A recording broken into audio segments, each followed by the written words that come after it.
एक शख्स, हुजूर की जिक्र कर रहे हैं एक शख्स का, एक शख्स था अल्लाह ने उसको 1000 साल की उम्र दे दी। उसने अपनी उम्र को काम कैसे लिया? दिन में रोजे रखता था, रात में अल्लाह की इबादत करता था। रोजे की हालत में अगर उसके पास कोई कंप्लेन आ जाती थी कि कोई जालिम है जो किसी पर जुल्म करा, तो रोजे की हालत में उसे जाकर वो जो है लड़ पड़ता था। पूछा गया, सहाबाए किराम बैठे हुए थे, तो कहा 1000 साल की उम्र क्या? हाँ। 1000 साल इबादत कर ली क्या? एक साहबी खड़े हुए, या रसूलल्लाह हमारी तो 60 साल की उम्र है, हो सकता है कि कल कोई जंग उसमें शहीद हो जाए हम, 80 साल के 100 साल के हो जाए, फिर ये 1000 साल हमें कैसे मिलेंगे?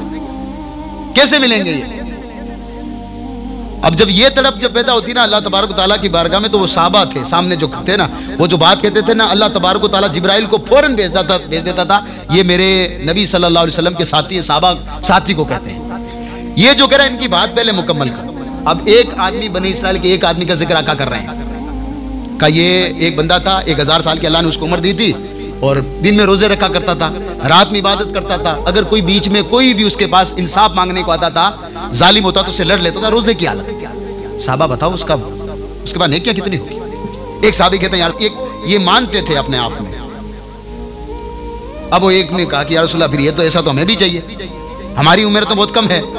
हजरत जिब्राइल आए और रमजान की जो 21वीं 23वीं 25वीं 27वीं 29वीं इसमें से एक लैलतुल कदर है, जिसको हमारे इमाम आजम कहते हैं कि सबसे जो बेहतरीन रात है वो 27वीं रात है। अब इस रात की आका अलैहिस्सलाम ने मिसाल कैसे दी?